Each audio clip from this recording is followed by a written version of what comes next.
విశాఖ జిల్లా గాజువాకలో 80వ స్వాతంత్ర దినోత్సవాన్ని పురస్కరించుకుని హర్ ఘర్ తిరంగా ర్యాలీ ఘనంగా నిర్వహించారు. పాత గాజువాక నుంచి వంటిల్లు కూడలి వరకు జాతీయ జెండాలతో కూటమి నాయకులు, కార్యకర్తలు ర్యాలీ చేపట్టారు. ఎమ్మెల్యే రాష్ట్ర టీడీపీ అధ్యక్షుడు పల్లా శ్రీనివాసరావు పాల్గొన్నారు. ఈ సందర్భంగా ఆయన మాట్లాడుతూ స్వాతంత్ర సమరయోధుల త్యాగాల ఫలితమే మన స్వేచ్ఛ అన్నారు. దేశ భద్రత, సమగ్రతను కాపాడడం ప్రతి పౌరుడి బాధ్యత అని పేర్కొన్నారు. హర్ ఘర్ తిరంగా కార్యక్రమంలో పాల్గొన్నాం. ఇందులో కూటమి నాయకులు అందరూ కూడా ఇది ఒక స్ఫూర్తిని నింపే విధంగా భవిష్యత్తులో మన దేశం కోసం పాటుపడినటువంటి వారి త్యాగాల్ని గుర్తు చేసుకునే విధంగా, విభజన కష్టాలను గుర్తు చేసుకునే విధంగా, వాళ్ళకి ఘన నివాళులు అర్పించే విధంగా ఈరోజు హర్ ఘర్ తిరంగా కార్యక్రమం చేశామని మనకు తెలియజేస్తున్నాం.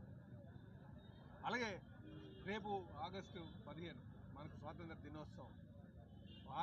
వాళ్ళు చేసినటువంటి త్యాగాలను కూడా, స్వాతంత్ర సమరయోధులు చేసినటువంటి త్యాగాలు కూడా మనం గుర్తించుకోవాల్సిన అవసరం ఉందని చెప్పి సందర్భంగా తెలియజేస్తూ, ఇందులో పాల్గొన్నటువంటి ప్రతి ఒక్కరు కూడా పేరు పేరున నా నమస్కారాలు తెలియజేసుకుంటూ, ఈ దేశ సమగ్రత కోసం, ఈ దేశం కోసం, సమాజం కోసం మేము ఎల్లవేళలా కష్టపడతామని